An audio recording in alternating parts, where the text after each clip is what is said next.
Hey there, everybody, and welcome to So What Happens Next. I am one of your hosts, Thomas. I'm Amber. And I'm Patrick. And this week, we are doing our special 9th episode with the 9th film by Quentin Tarantino, Once Upon a Time in Hollywood.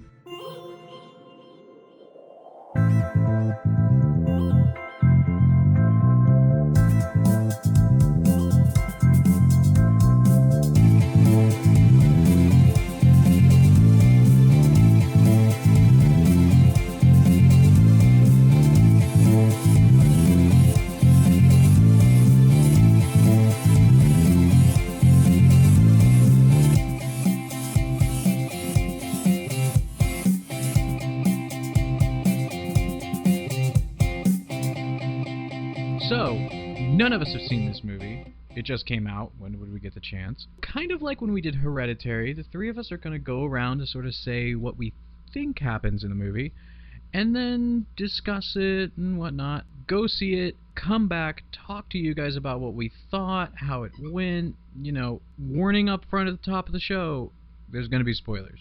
So, I guess, Patrick, you want to start us off? Yeah, this is the first movie that Leonardo DiCaprio and Brad Pitt have made together, and I think that was a big draw for a lot of other people join it, like Al Pacino, Margot Robbie, Kurt Russell, and a bunch of others. And it's about 1969 Hollywood. The golden years are about to pass the actor Rick Dalton, played by DiCaprio, and he's fading out. And his stunt double, played by Brad Pitt, is trying to push him along and says, you can give it one more go. And while this is happening, Charlie Manson is revving up his Colt, and funny enough, that Rick lives right next to Sharon Tate. So Charlie Manson, you one of these people that's writing him letters? You on a friendly name basis with good old Charlie Manson over there? All right. So, how do you think the movie's going to go down? I mean, you know, we all watched the trailer right before recording today, so just to prep, again, kind of like we did with Hereditary. So where do you think this movie's going to go? Well, the trailer hops around a lot, which I like because, you know, now we can't tell the sequence of events that much. Which, like, I really appreciate because I'm getting sick and tired of these movies coming out. It's like I saw everything in the trailer. Yeah. What am I doing in the theater anymore? Well, even Netflix does that. I hate, don't you watch the Netflix trailer, you watch the whole movie. Yeah, like I watched one the other day, and it was can't just like, not. what's the point? You can't not watch these fucking trailers. Yeah. The best way I found to scroll through Netflix, mute your TV. There's a life pro tip for you guys, listeners. Mute your TV. It's like none of them trailers are even happening. But yeah, so the trailer's pretty on point for not showing you what is happening in the movie. Yeah, I think it probably starts with maybe Rick Dalton in one of his movies, and then they stop and he's introduced to another Hollywood producer that loves the old way of movies and wants to give him one more go, but he's kind of like, I don't know what to do, fading out, but Brad Pitt's pushing him, and it just goes along that for a little bit, and then it introduces Charles Manson's Colt, or Sharon Tate in some way, and you kind of understand that, wow, this is happening right next to Rick at this time, and somehow his stunt double gets involved with them. In one of the scenes, we see him in like an old west town where the Colt looks like they're surrounding him. Okay, so I guess, Amber, what do you think's going to happen in this movie? Judging from, like, watching American Horror Story, where they did this exact piece, it's going to end with her, like, dying. And then I think a couple of other people were there, and they were also killed. A bunch of Hollywood stars. So it's probably going to end with that. But I just don't know how these two, because I'm not familiar with these two characters, I don't know how they fit in. Because I don't remember, like, reading about that or, like, seeing that. So you know the Charles... Yeah, the Manson. Charles Manson side of it. Yeah. You sure he doesn't like being called Chuck, Patrick? Might be. Hey, I don't think anyone's probably ever asked him. Yeah. You know? At first, like, when I was watching this, I thought it would be like a Tucker and Dale versus Evil kind of thing. Oh my god. Yeah, because you had those creepy, like, teenagers kind of, like, staring at them. Has you know, everyone at in that this one room part. seen Tucker and Dale versus Evil? Yes, I've seen it multiple times. Have you? No, but you've told me about it. Fucking that might be a stay tuned, because I fucking love that movie. It's stupid as shit, but it's good. It's stupid as shit. Yep. I think, you're onto something there with the whole Charles Manson, good old Chuck Manson plot point. I am also not as familiar with I'm not familiar really with any of what's going on in this movie. I will be honest, up until Patrick, you said something, I was just like, these are people who are in Hollywood. Because to me, the trailer, it comes off kind of like these are people that Tarantino made up, and they're in the setting of Hollywood in 1969, and they're interacting with famous people. So like Al Pacino's character is playing a real person. You got somebody playing Bruce Lee. But to me, this movie looks like a live-action version of BoJack Horseman. Speaking of Netflix.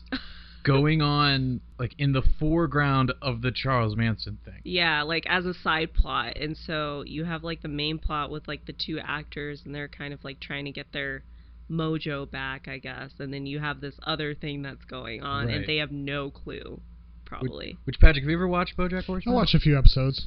I feel, I mean, I guess that's enough to get the vibe of the show. I feel like that could easily be a season. Like, Yeah, it's a good point. this Charles Manson knockoff murder thing, we're focusing on BoJack, and in the background you have like this horrible thing going on. You know, like he's killing people. You know, and that to me is how I think this movie is gonna kind of play out, or I think that's how it's gonna feel. Is like it's gonna be up front. It's gonna be Leonardo DiCaprio and Brad Pitt. They're doing their thing. And then, oh yeah, he lives right next door to her and Chuck Manson, and they're like doing their thing, and it'd just be like the movie would just kind of follow them a little bit, sort of like I think it'd kind of do like a Pulp Fiction thing. I've heard that in the reviews that it's kind of harking back to Pulp Fiction. Okay. I mean that, because to me that's like, I like that. I'm just like that. That's my favorite Tarantino movie, I think, of the ones I've seen. I haven't seen all of them, but I've seen a good chunk, and I like that one the best. And I think that one.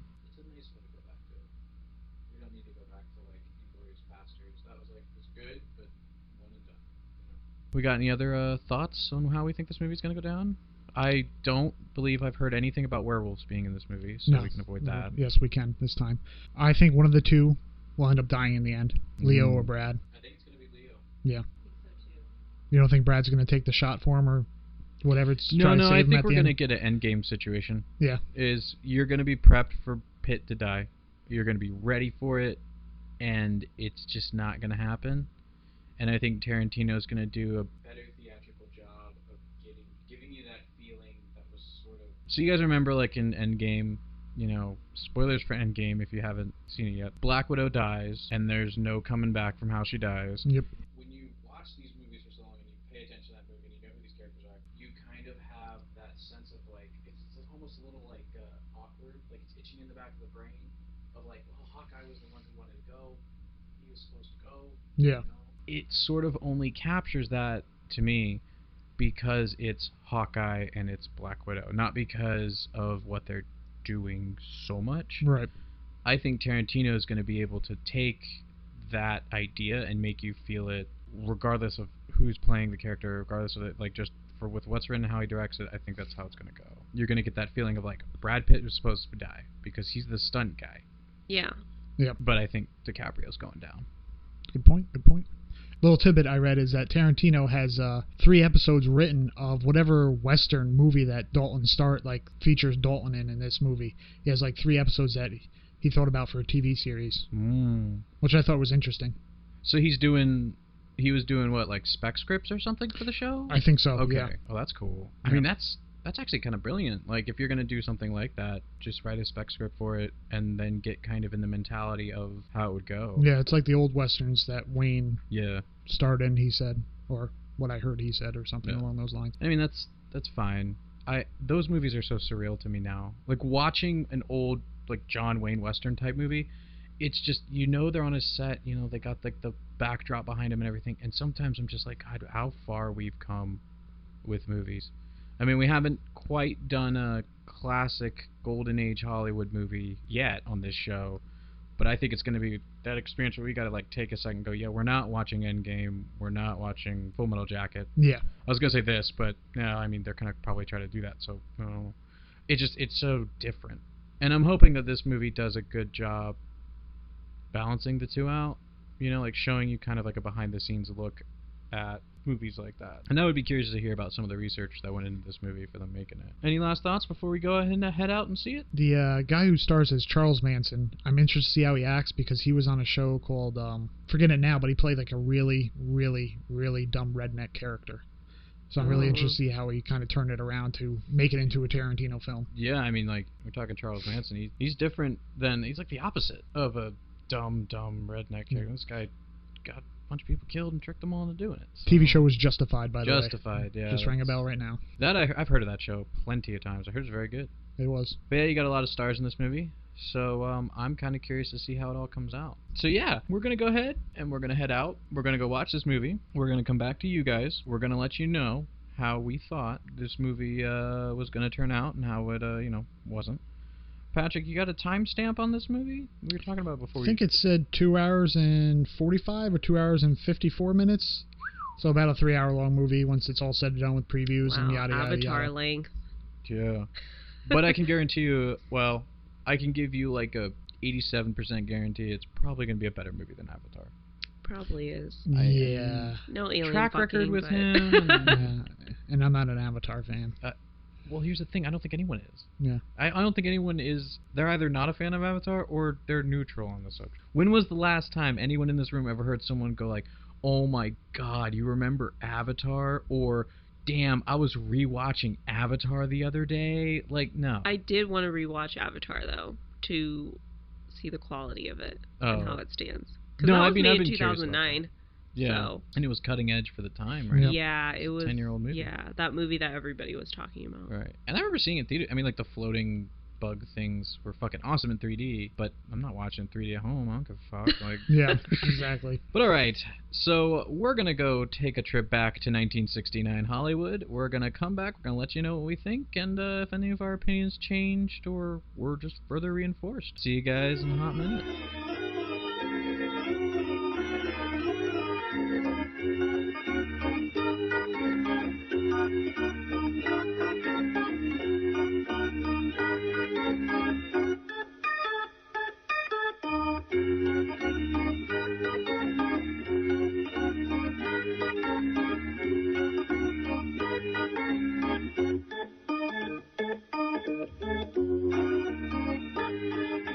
And we're back after a grueling 3, maybe 7, I've kind of lost count, hours. Oh man, guys, how are we feeling after that? Yeah, that was pretty long. It was extremely long and unnecessarily wrong. Long, in my opinion. Wrong. It's like a weird Freudian slip. Yeah. So, we just got out of, as you can hear, Once Upon a Time in Hollywood. Guys, I think we really need to do better on gauging how these fucking movies are going to go. I mean, we're 0-2 right now between this and Hereditary. This movie did not go really remotely any way we thought it would. Let me hear your opinions, but I think ours were a little bit more cohesive of ideas that were going. I mean, I know that I, for one, was like, it's going to be a BoJack Horseman-esque movie starring DiCaprio and Pitt, and in the background you're going to get the Charles Manson bit, and that just didn't happen. I mean, I'm trying to think how we can approach this. I mean, it was so long. I don't want to drag all of you guys through the plot. I mean, what little there was. But I guess basically, Patrick, if you had to describe the plot of this movie to our audience, what's it going to be? A aging star is falling deeper and deeper not to making a comeback, while his pal, Stuntman, is just driving around Hollywood. Yeah.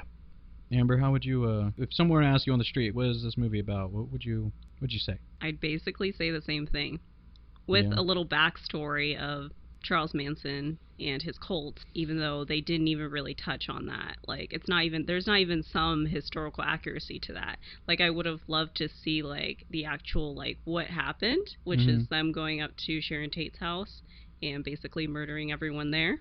And then maybe having Pitt and DiCaprio come in somewhere, like some type of showdown. But there was which we got a little bit of that at the end, but it was we got a lot of showdown at the end of that movie. Yeah, for sure. like 5 minutes, like it was slow. Oh, this crazy shit is happening. Whoa, and then it's like just kind of ends there. Yeah, I think I would like if someone asked me, I would say kind of a cross between the two is like it is a fantasy of classic Hollywood, centered around Leonardo DiCaprio's character, who's this like waning star. His buddy's Brad Pitt, who's his stuntman, who's sort of like also waning in his career, is kind of already gone. And then you have the almost like the setting is the Charles Manson thing, and the only reason any like Sharon Tate and any of them are involved is to be setting, not Yeah. actual characters. They're not really That's a good in the point, yeah. movie. Yeah. Like Margot Robbie's character, she's not in it. No. She's there, and I mean, she sits in a movie theater all day, and that's the most I think we see her. Yeah. Like, they didn't build on the characters at all, except for maybe, like, DiCaprio. Right. Because we saw him, you know, like, his glory days. And then to now, where it's like, he's still a good actor, it's just he's not getting the part. Like, he keeps playing the same character over and over again. Yeah, the villain. Yeah. Instead of he was always the good guy for a while, now he's playing the criminal and is just getting typecast over and over again. Yeah. Except for the Lancer, I believe the show was, that he was the one he did the villain in. It looked like he would maybe be part of that for the season. Yeah. Something along those lines. I mean, and this goes to Patrick's point from the top of the show, is like, it is about the old Hollywood sort of becoming the new Hollywood. And I mean, back then, you were typecasted. I mean, you think of certain actors doing certain parts that you don't normally see them do in these classic movies, and you're just like, wait a minute, no, that it feels wrong. And it's just sort of, that's what they're trying to show with DiCaprio. And I mean, like, to Amber's point, he's great. He's doing great in this movie. I mean, there's this whole evil Hamlet sequence. And I mean, I was like, oh man, like, the little girl comes up to him after and says, that was the best acting I've ever seen in my life. And I'm like, yeah, you're only like 8, so there's not a whole lot of acting you've probably seen, but like, he did genuinely do a really good job. Like, I was like, wow, that, unfortunately, is the movie I want to see right now, is this Western with DiCaprio as the villain. Yep. And, you know, and there was such a large chunks of this movie devoted to showing me other movies. Like, showing me DiCaprio as Steve McQueen's character in The Great Escape. Or showing me DiCaprio's character as this Western villain in that other show, where he's throwing the girl around with the Dark Hamlet thing. Oh, yeah. And it's just like, I kind of would rather watch a lot of those. And I mean, I don't need to see Brad Pitt driving a car for an hour. I felt like there was at least an hour total, him alone in DiCaprio's car just driving. Yeah. Yeah, I think Tarantino really wanted to show what old Hollywood used to be, and that's what he used it for, but honestly, it was totally unnecessary to have. He could probably have been 15 minutes max. Yeah. I don't like the sequence with all the lights turning on the street. Like, you have like a Taco Bell light turns on, and then some Hollywood landmark signs turn on. Yeah. I'm like, that's really nice.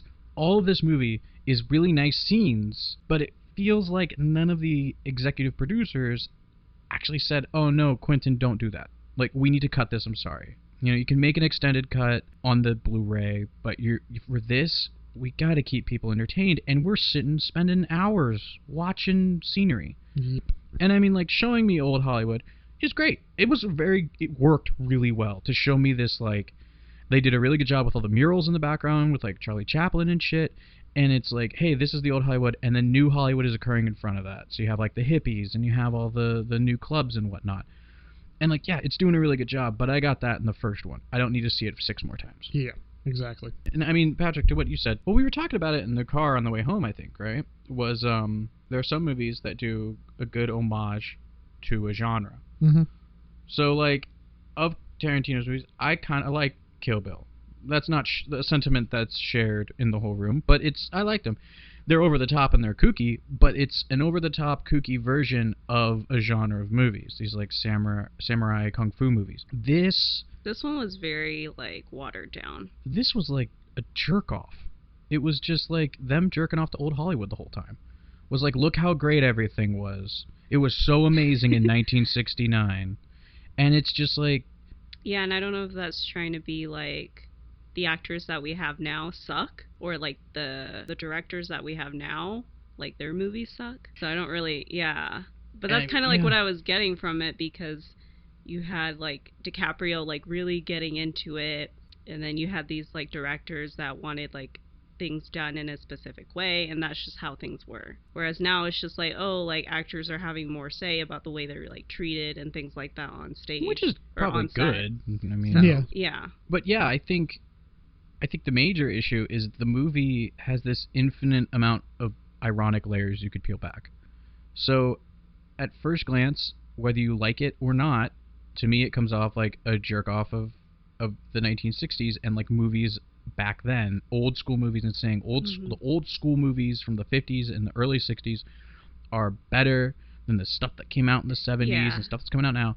But then peel that layer away and it's an irony, is we're ironically telling you this story because at the end of the movie, so, you know, as we said at the top, spoilers for this film, but arguably the best part of this movie comes at the end. What Amber said earlier is historically accurate. Charles Manson's goons and him or whatever go to Sharon Tate's house and they kill people. In this movie, they go to DiCaprio's house next door. It's not Charles Manson, it's just a bunch of goons. They go to his house to kill him. Instead, they run into Brad Pitt, who has the best, I think, actor in the movie, Brandy the dog. The John Wick of dogs, if you will, where Brad Pitt and his dog kick these guys' asses.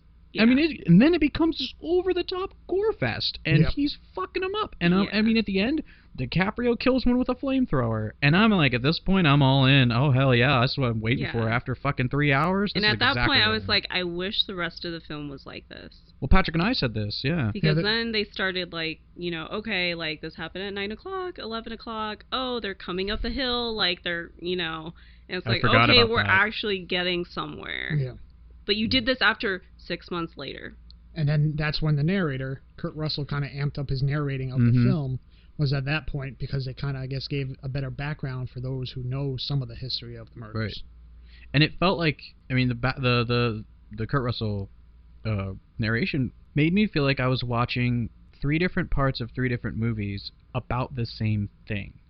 So I think, Patrick, you mentioned at the top of the show that there is like this is implied to be sort of like a back to Pulp Fiction kind of sequencing. I didn't get that at all. No, and I mean that's what I read in some reviews, and it doesn't. That there is none of that whatsoever, in my opinion. I can see it trying, but the thing I think that worked with Pulp Fiction was it was 5, 6 different stories involving people who are interconnected, but they're complete. Like you can watch Bruce Willis's section, and you could end it there, and that's your movie.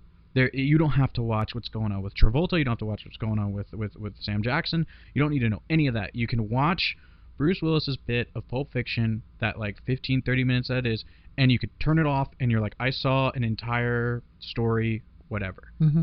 You watch the rest of it, you get maybe a little bit more of the background of what's going on, but it doesn't do anything. This movie felt like I was watching 3 parts of the same script by like 3 different people. And it was like in one version you have Kurt Russell narrating it, which I liked. I liked the Kurt Russell narration. I liked how he was in the movie and also narrating it as kind of this like nothing character who's just there. And then you have the other version where it's trying to stage the world around Margot Robbie's character, but you're focused on Leonardo DiCaprio, and then you have the DiCaprio movie. And it's just kind of like, if we dropped the whole Charles Manson thing, 1, I could easily shave an hour and a half off of this movie. Yeah.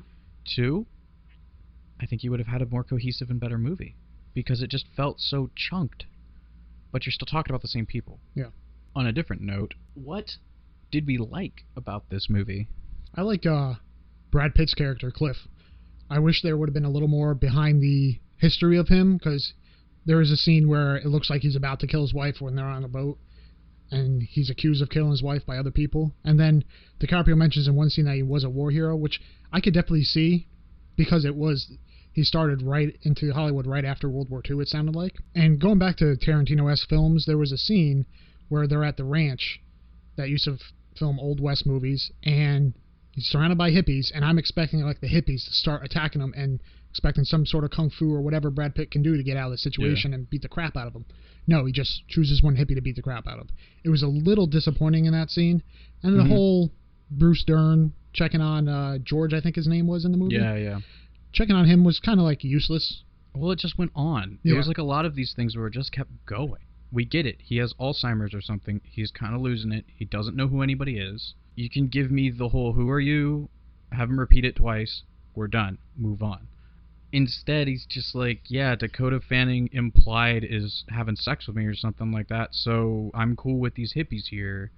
Oh, by the way, who are you again? Why are you here again? Yeah. It's like, oh, shut up. We get it. Like, let's move on. I think him beating the shit out of that one hippie who slashed his tires wasn't bad.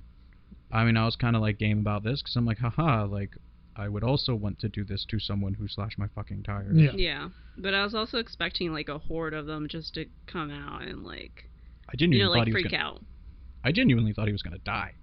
I thought Same, that scene, Yeah, Brad that's a Pitt's very because good point, they were yeah. following him while he was like entering the house. And it was just like, it was there, everyone's creepy, everyone's skulking around him. I'm like, he's surrounded. We've shown that he can do his job, that he can fight, but I don't think he's coming out of this. Instead, it just, nothing happened. Yeah, he just sort of like waltzes out of it. Yeah. And we were talking about this, one of the plethora of trailers at the beginning of this was Knives Out by Rian Johnson, who is perhaps infamous in many circles for subverting expectations. And this movie did that with scenes like this, and I didn't really need it. Yeah, exactly. If you're going to put it in there, you got to add something to it. It's just... Yeah. I mean, I'm not saying, like, you should make me right, but, I mean, like, it's Tarantino. All the movies that you watch, as far as I can think of all the ones I've seen, you know what's happening. And that's sort of the point. I don't find it stale, I find it fulfilling. Don't be super predictable, but when something happens, like someone gets shot and they die, you can at least a few minutes before it occurs see it coming. And that, to me, is like, that's fulfilling. You make your audience happy that they got it right, they enjoy your movie more.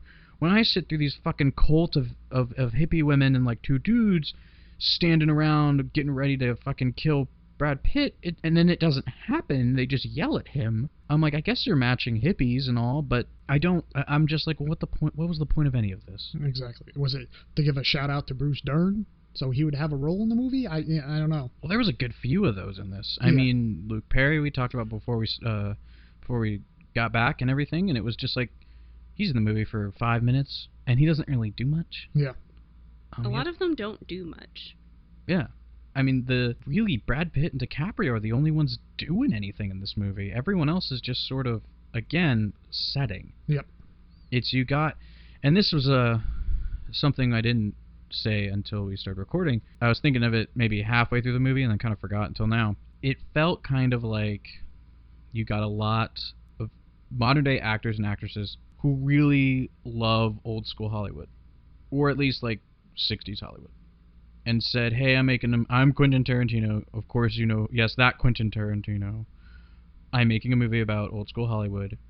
Do you want to be in it? And do you want to play this famous person from that time period? And in my mind, I see these people jumping on it. They're just like, oh, of course I'm going to play Sharon Tate. Of course I'm going to do that. That's amazing. Yeah, I'll play this person. They're my idol, whatever, you know. And that's cool. I mean, that's always fun. But when you're doing it for 5 minutes to do nothing, and you're really doing more by your name being attached to this movie and not actually doing anything to the movie, I'm just kind of whatever. Like the whole Playboy Mansion scene. Yeah, that whole thing was like, you have someone playing Steve McQueen, and it's just like he doesn't... Yeah.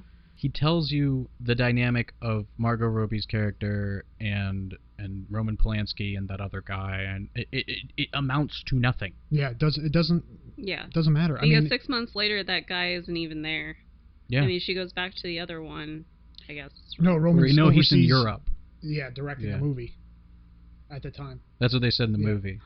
Oh, okay. Yeah. They were like, oh, while Roman was in Europe, she had her friends over or something. Yeah. Which the whole time I'm like, this is implied everybody's fucking each other in this house. Like, that's just what this seems to be going towards. Yeah. But yeah, the whole Playboy Mansion scene, again, it's just like these things showing the grandeur of Hollywood, and they don't... And we see them driving to and from places like a couple of times. Yeah, like we see them driving a lot. Yeah. In the same car, like same getup and... Yeah, I just felt like it was showing this grandeur of Hollywood that amounted to nothing, and it was just, again, we're jerking off to the idea of 60s Hollywood. Sure, it's cool, but I don't need it this much. Yeah. I mean, and then her sleeping. Like, I was just that's actually a good point. I forgot about that because it happened so early in the movie. It was maybe like a few minutes or whatever, and she was like in the bed, like snoring, and I was just like...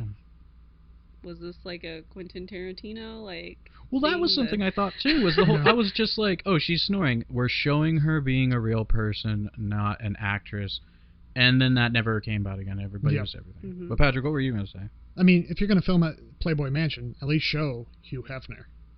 Yeah, I was kind of shocked by that. Like, or someone, I guess, today parading around as Hugh Hefner. Yeah.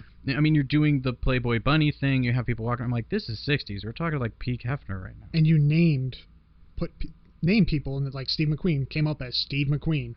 You know, if you're going to do that for everyone else that maybe. This is what I'm talking about. It's 3 separate movies based on the same script. The whole first part of this movie, we're tagging locations, we're tagging people, which I found really fucking helpful because I would have never been like, that's Steve McQueen. Like, they're just like, this is Steve McQueen. This is the Playboy Mansion. I'm like, okay, cool. Yep. I mean, maybe when the bunnies walked into frame, I would have been like, okay, yeah, this is Playboy, obviously. But until that scene, I would have never had any idea that's where they are. And the worst part is the middle version of this script is the worst version, and it takes the most time. Yeah. The 6 months later forward, I'm about it. The day one stuff, I'm about it, and it's just like, what are we doing? Why are we like Amber, like you said, why are we telling me the date and time if it's not gonna do anything? And we don't do anything with that. They're like, it's February 9th. It's February 10th. And then they're like, oh, it's 6 months later. I'm just, wait a minute, why did we do the first 3 days? Who gives a shit? It just is. I mean, we were talking before the show, or before we started recording again, I guess on our way home, I guess I should say. 8 out of 9 isn't bad. As far as good movies to not so good movies. No. I mean, someone's got to fuck up sometime. Even Tarantino's got to screw up sometime. Everybody, every director. director I don't believe does he thinks he does. No, I think a lot of people don't. Yeah. And I mean that. I want to say one more thing. I think he made up too much of what was going on in Hollywood at that time. Mm-hmm. Going back to the Bruce Lee cliff fight. Bruce Lee, he would have been confident that he could beat Cassius Clay, but he would never been like, I would have made him a cripple. I've seen a lot of Bruce Lee movies, read a lot of biographies, you know, that he wrote, autobiographies, all that. He wasn't that type of person. I think they kind of just made him wrong, and I think kind of shames him. Yeah. No, so there's a, for those of you who are listening to this and haven't seen the movie yet, there is a sequence which ends up being a fucking dream that Brad Pitt has of him hanging out with the other stunt guys waiting to get called onto the set, and Bruce Lee's sort of like proselytizing his mantras and shit, and he's just talking about how he adores Cassius Clay, Muhammad Ali, for like actually fighting somebody as opposed to these other fights where it's just like, I'm fighting you, but it's always safe. Like, I'm not out to kill you. Yeah. And he's just like, no, the whole point of fighting is to kill someone. You got to fight like it's your last fight, and blah, blah, blah. And it's just this ostentatious bullshit. And clearly he's getting his get up for Kato for the Green Hornet. And Brad Pitt laughs at him, and they fight. And Brad Pitt's fighting him off, and it's just, it's like what Patrick said. It's like, I don't feel like Bruce Lee would have done this. Yeah. He's not getting all pissed at a stunt guy and being just like, oh, you know what, let's fight right fucking now. I'm going to make up some rules so we can fight and do this. It's just like, why are we fucking around with this? Yeah. And it's making up crap that wouldn't have happened. That, like Patrick said, kind of does a dishonor to someone, to a great actor's memory. And it's, I don't know, it's kind of shameful. It's sort of lame. When he was younger, when he first came to America, I could definitely see that. But when he got into Hollywood, he was much older, much wiser, and much more mature at that point. And it was kind of like, you know what, Tarantino, you kind of just, you blew the movie for me at that point. Well, what ruined the movie for that point was that it was a dream. No, it was flashback. No, he was dreaming. No, it was a dream. Because he's sitting on the roof, and he's thinking, what if I just go? Yeah, and convince them. Yeah, and this is the problem the movie that's had. Right, that's right. Yep, very good point. Yeah. This is the problem it had, is it's really tough to tell, okay, what's real and what's not. Yeah. And again, this movie's like an onion. Peel that layer back, that's the point. Yeah. The point is that you can't tell what's real and what's fake, and it just drives me insane because it comes off like this stupid pseudo-intellectual bullshit. It's like, oh, what if I went down there right now? Oh, I'd run into Bruce Lee. Oh, we fight. Oh, I kick his ass. No, because he was on the Western one. That's what he was trying to get a stunt double for. And he said, no, you can't, because this guy is Randy's friend or cousin, and he knows the story. Yeah, but then he left, and then he left was and went on back, that roof. and then he was thinking about why he fucked over Randy. And see, to me, it was him fantasizing about it. No, because that was for the first one where he asked about it was for the Western, and then DiCaprio's character was for Green Hornet. Oh, you understand what I'm trying to say? I get it now. So they were all. I and genuinely. Plus, he was wearing different clothes too. Yeah, I thought it was. Gotcha. They were all. I didn't think they were all doing the same thing. I thought it was like we're all on the back lots. We're just hanging out waiting. Mm-hmm. It just happens to be that Bruce Lee's doing Green Hornet. We're doing this. Yeah, but even if his outfit wasn't for the same set. So I think, DiCaprio was in the trailer wearing a tux. Yeah. Then after that, he says, Randy, go put on a tux because he's going to be part of it. So they're all just sitting there, and he's saying anything, but it's a Yeah. flashback because at the beginning he's asking, "Can I get on the set?" and it's for the Western. Yeah, it's for the Western. So he See, would have been wearing, okay. That chopping of it, though, made me sit there and fucking think it was the same movie. Yeah. And that there just happened to be where the Green Hornet is also filming. Which I kind of liked that, of like, oh, look at all these people from different whatevers that are going on today. They're all just hanging out. And I was like, that's kind of neat. But, you know, Patrick, you're totally right. Yeah. Which, that makes it worse because I don't feel like some rando stunt double played by Brad Pitt, who's been doing only Westerns, could substantially fight off Bruce Lee. Yeah. It just doesn't. I mean, maybe if Brad Pitt was like a really eclectic dude, he's doing a bunch of different stunts, but he's been doing the same thing for like a decade, Exactly. and that's just riding horses, shooting guns. So we obviously have some opinions on this movie. I mean, perhaps one of our more divisive movies, where it's like, dislike, but it's not like Hereditary, where we're sitting here like every inch of it we don't like. However, though this movie is relatively new, there are some reviews for it, and a good bit of reviews too. It looks like there's almost 3,000 reviews total on Rotten Tomatoes. Take these reviews as you will. It's Rotten Tomatoes. Critics score it has a fresh rating of 85%. Audience score it has a 77%, at least for right now. Obviously, this movie's only been out for maybe a week. No, it just came out 3 days. When we're recording this, it's been out for 3 days. Yep. When you guys hear it, it'll be out for a week. So I'm sure this is subject to change. There's a good smattering of reviews, obviously. There are good ones, bad ones. One of the good ones from Brian Lowry from CNN.com, so I'll read some of these, see how they are. For those well-versed in writer-director's work, it's a credible and intriguing addition to his filmography. Yet, at 2 hours and 41 minutes, it also feels too leisurely in connecting its threads. I can totally get on board with that. Mm-hmm. It's a little bit more of a positive spin than I would put on it, but I think that timestamp nails it. It's too long, and you start, I mean, even in our discussions now, I'm forgetting shit that happened in the beginning of this movie that they Yeah. never fucking resolved. Yeah. Let's see. One of the bad critic reviews is a 2 out of 4, which I guess some people can give it that, some people can't, whatever. From Ben Sachs from the Chicago Reader.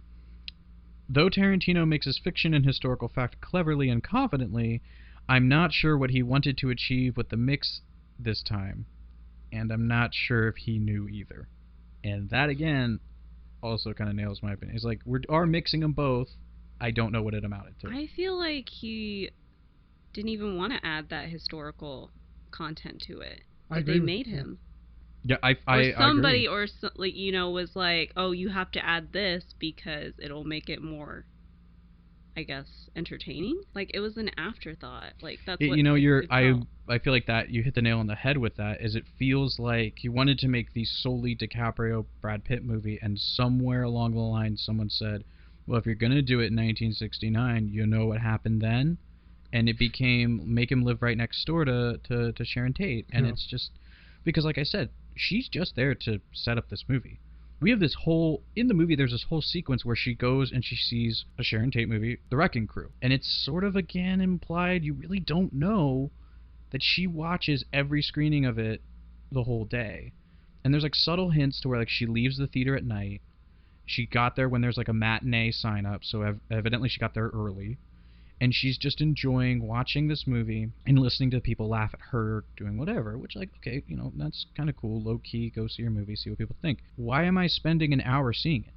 Well, maybe not an hour, but I'm spending, like, a good 20 minutes going back to her, watching this. And something I almost forgot to fucking mention is right when you think you're safe, out come them Tarantino feet. So many feet in this fucking movie.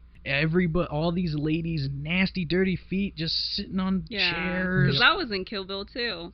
Oh, it's in every single one She's of like them. Everyone. barefoot All in of a lot them. of the shots. And Yeah, because Tarantino's got that foot fetish. And I mean, this was like, dial it to 11, man. We're taking toes and pressing them against glass. It's fucking disgusting. If someone did that in my car, I'd be pissed as shit. Yep. Like, and Brad Pitt looks at her like, what the fuck are you doing? But doesn't do anything about it. I'm like, dude, Brad Pitt, you need to be like, get your fucking feet off that glass. One, this isn't my car. And Yep. two, that's disgusting. Yeah. Because there is clear dirt on everybody's feet in this movie. I get it. People's feet get dirty. I'm sure my feet don't look like fucking, you know, amazing pieces of art either. But I don't need to see everybody's fucking feet. When Sharon Tate puts her feet on that, or bare fucking feet, on that theater chair in front of her, Yeah, I that almost was a lost little, it. Yeah. because people do that, and it is disgusting. So people don't Don't take your fucking shoes off in a movie theater. You don't need to touch what's on that floor, whether you're wearing socks or not. It's fucking gross. Keep your goddamn shoes on, and keep your goddamn feet off the seats in front of you, especially if someone's sitting there, because that's just fucking, that's asshole move. They make these little recliner seats for a fucking reason. You don't need to do that. Anyway, here's some audience reviews. I'll go to a real bad one. Gave it, apparently you can do this, half a star. From Ryan E. Yep, Quentin Tarantino sure did it again. I will officially never see any other quit in Tarantino movies. Looks like autocorrect kind of took his review for a spin.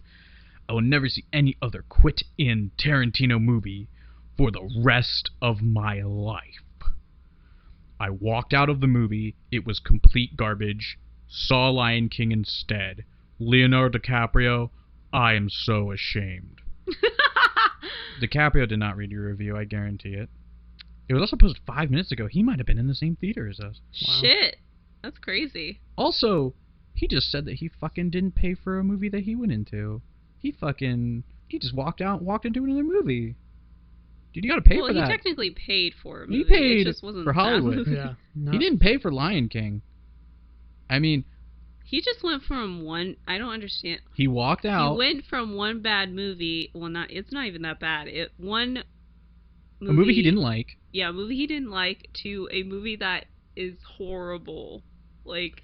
Well, I don't know. I haven't seen Lion King. I'm not going to judge it. It's made plenty of money, so... Yeah, I mean, it's kind of like Aladdin. Like, at worst... Yeah.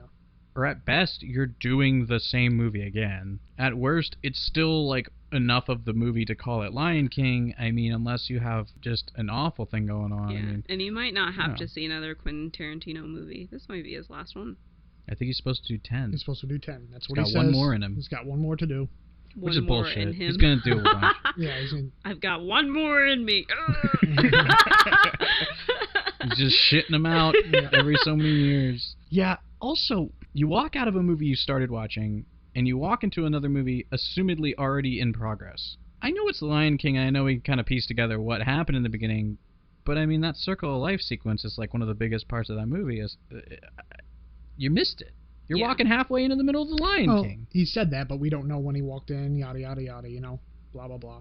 I would hope that he, best case scenario... Went back up, bought a ticket. Went to the next movie. Yeah.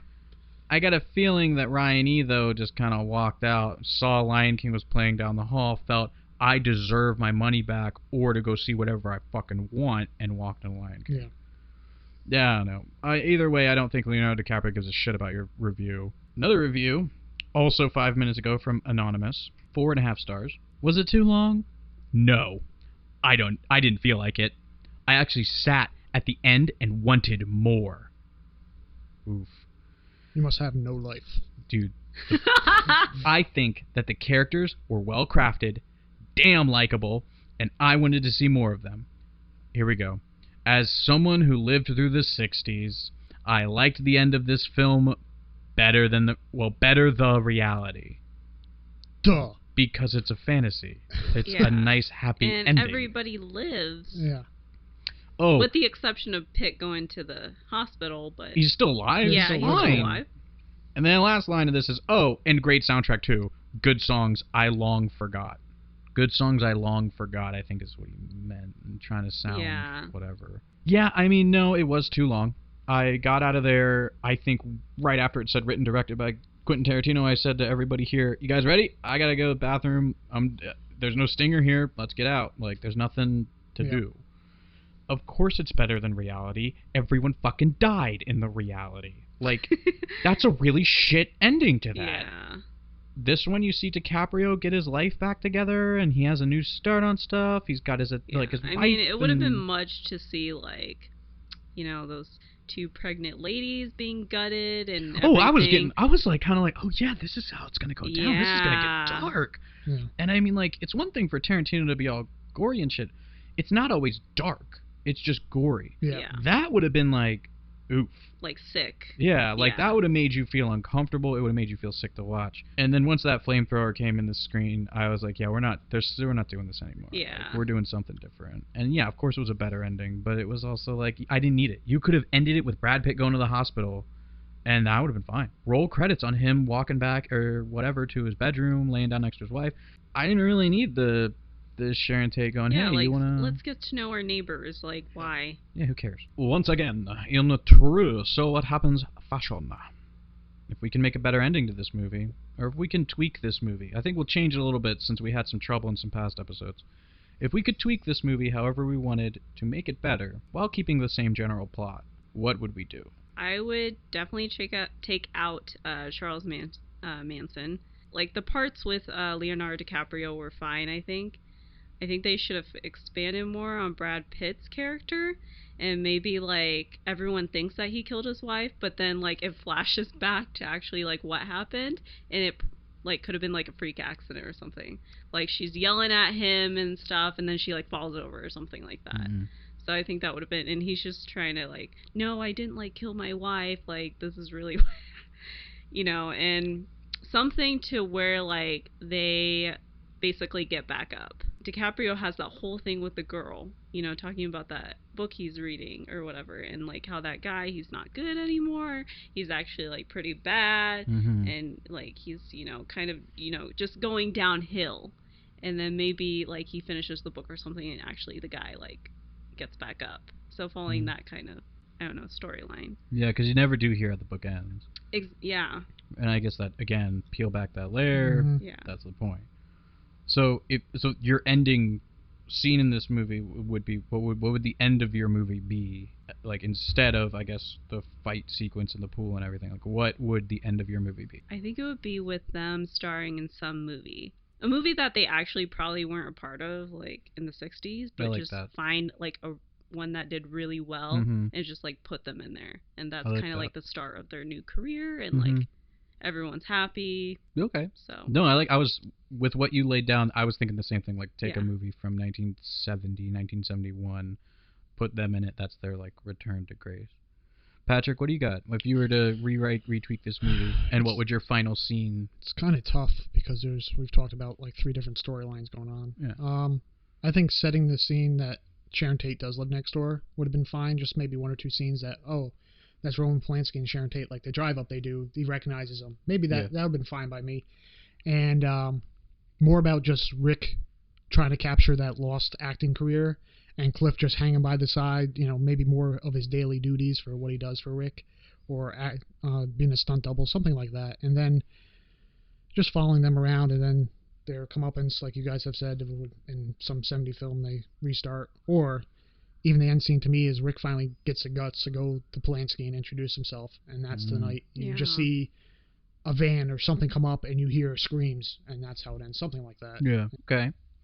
I think if I were to do it, or overhaul this movie and change the ending, speaking of 3 sort of movies happening, I would pick the one with the narration, for sure, and I would have Kurt Russell kind of narrating this movie. I would make it about Pitt and about DiCaprio, and it sounded like they were trying to do this in the movie. I don't know if anyone was also feeling this way, but it hit me like we're looking at DiCaprio's quote-unquote fall from grace and how much it sucks to be an actor who just isn't the best anymore, while at the same time watching Brad Pitt, whose life kind of already sucks anyway, also continuously fall, because all he has left now is DiCaprio's career. I'd want to watch that tandem decline a little bit more in depth on each of those characters and kind of frame it in a way where I'm comparing them.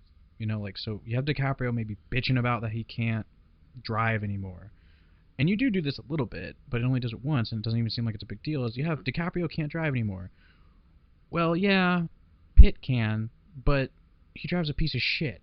Yeah, and he lives in a trailer. He lives in a trailer. And they do these things, and I want more of that. Yeah, because they did that in the beginning, but then they kind of just... And they drop it. Yep, drop it.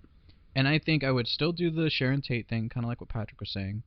I would dial it back, akin to what you were doing, and then to kind of mix the two, Charles Manson's dudes go to Sharon Tate's house. There's no intervening on DiCaprio's part.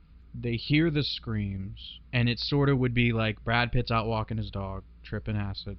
DiCaprio's at home. They hear the screams from up the hill, and they're like, what the fuck? In 2 different places, they rush up there, and you got, you know, the killers are trying to kill everybody or whatever. Maybe they took out one of the no-named guests, and then that is your over-the-top fight scene. You got Pitt with his dog. You got DiCaprio with his flamethrower. They're both drunk and on drugs. They save the day, like they do in this movie, and then maybe have Roman Polanski come home. I mean, I don't know off the top of my head what he directs after Rosemary's Baby, but he could just be...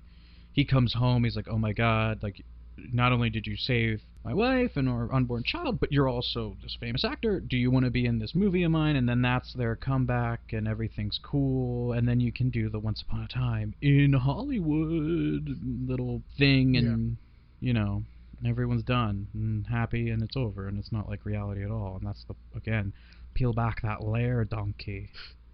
It's the point. So last but not least, what's everyone rating this movie? Our standard 10. Amber, what do you got? I would give it probably a 7 out of 10. Like, I could watch it again, but it wouldn't be like the first thing I'd pick out. Yeah.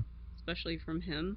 So, but it wasn't like, it was just long. I think the problem was it was long, and they had 3 different storylines going on. If they had just picked like 1 or 2, I think it would have been fine. Yeah, I think it was long and it didn't use its time well, and I think that's how I'd summarize it. Patrick, what do you got out of our standard 10? It's a little higher than Hereditary. I forget what I gave for Hereditary, but I think you gave Hereditary like a 2. Yeah. All right, I'm going to go about 3.8. Oh, dang, that is... I thought it was way too long. Storyline was just a waste. The plot was a waste. The only thing that kind of raised it up above Hereditary was the acting by DiCaprio and Pitt. Everything else was just dumb. It was really disappointing for me. I like Tarantino films. I mean, my favorite is Reservoir Dogs, but it's a good one. It was just really, really disappointing, and there were so many different plot issues, and I mean, he could have went one way instead of going, you know, again, I'm just a no-name, and he's a director, so he gets paid the big bucks, so, but yeah, I'm not a fan, and unlike Amber, I don't think I could sit through this one again. Yeah, so I guess my rating, I might just give it like an even 4, maybe 4.5. I didn't, and this is the problem with it, and this is, again, this really stupid meta reason for not liking it, is it's so long, it doesn't use its time well. And like some of those reviews on Rotten Tomatoes said, it doesn't feel quite like Tarantino knew what he wanted out of this movie. And I think the only reason it hits so hard that way is because other movies like Reservoir Dogs and Pulp Fiction's a great example of it, because it does it all chopped up in such a way. Those movies are so... everything leads to one thing. And you might not notice in the beginning, you might not even notice it on that first watch, but when you watch it again, you're like, oh my god, this makes so much... This is something I didn't see before. This movie, not only do I not really want to sit through it again just because it's so fucking long and it'd be tough, it's also that it doesn't go anywhere. I mean, you get the Charles Manson that's like buried under everything. That leads to something. But DiCaprio's career sort of left kind of in the air at the end. Like, he mentions at the beginning of the movie, oh man, it'd be great to like be, who knows if I'll be in his next picture or whatever. And it's like, yeah, cool, you're gonna go meet literally everyone but Roman Polanski. That doesn't guarantee you're in the movie. That just guarantees that you finally met your neighbors. Neat. I mean, I've met my neighbors. It hasn't amounted to anything. I think I borrowed a can opener from one of them once, and that was about the peak of that relationship. But that's the point, is it doesn't go anywhere. It doesn't do anything, and you have all these threads that are just thrown out, like the hippie commune cult thing that doesn't really... At the end of the day, you get 3 of them, and Brad Pitt even says, I remember your hair. The only other time we're talking about this woman has red hair, the only time we're talking about someone with red hair is when you see Dakota Fanning's character, and those are not the same person. Right. And it's just like, why not have Dakota Fanning in there who gets fucked up? I mean, or just not have her be... It's just... Like Patrick said, there's lots of plot issues. I'd give it, I think I'd give it a 4. I think I'll rate it at a 4. There are much better Tarantino movies. There's better movies that Tarantino is in that he didn't direct. And I mean, this is just kind of a... it's a bit of a dud. I think if he thought it through more, we might have something. I think if producers and editors maybe took some extra steps with it and cut out some of these driving scenes and stuff, we'd have a better movie. It just needs to be tighter, and it's not. In fact, a lot of movies could be fucking shorter, and they need to start getting shorter. Because I'm getting really sick and tired of sitting through like 3 hours of a movie. If I get to start going, man, is this a good time to go to the bathroom for the second time because this movie is like 3 fucking hours long? Your movie is too long. You gotta tighten that shit up, man. If there's one thing I liked about Surf Ninjas, 85 minutes. Yep. 85 minutes, we're off to the races in the beginning, we're done, you know, a little over an hour later, cool. This movie, I feel like it ended a bunch of times. We started this week with a little new feature we're going to start doing. It's going to be local Chicago beers. And we're not talking the big ones like Revolution or Goose Island. We want the smaller ones to give them, The attention they deserve. attention. Yeah, perfect. And so this week we are featuring the brewery of Cruz Blanca and their Palm Shade Tropical Pale Ale. So it's supposed to have hints of fruit and tropical fruit. It really does not, but we're trying to match the beer with the movie, so this is, give that Hollywood, California feel. Mm-hmm. And so for those that don't know, Cruz Blanca is part of the Rick Bayless chain, and he's a famous chef that Chicago native that brings about a lot of Mexican and Latin American flavors. The restaurant's very good. Very good restaurants. So this is something we're going to do. If you guys have any suggestions of beers we should try, please comment on them, blog on them, tweet us. Yeah, tweet us. Instagram. But if you have suggestions, we're more than happy and open to give them a shot. I mean, I'm originally from Florida, and there's totally a lot of beers down there I'd love to put on this show.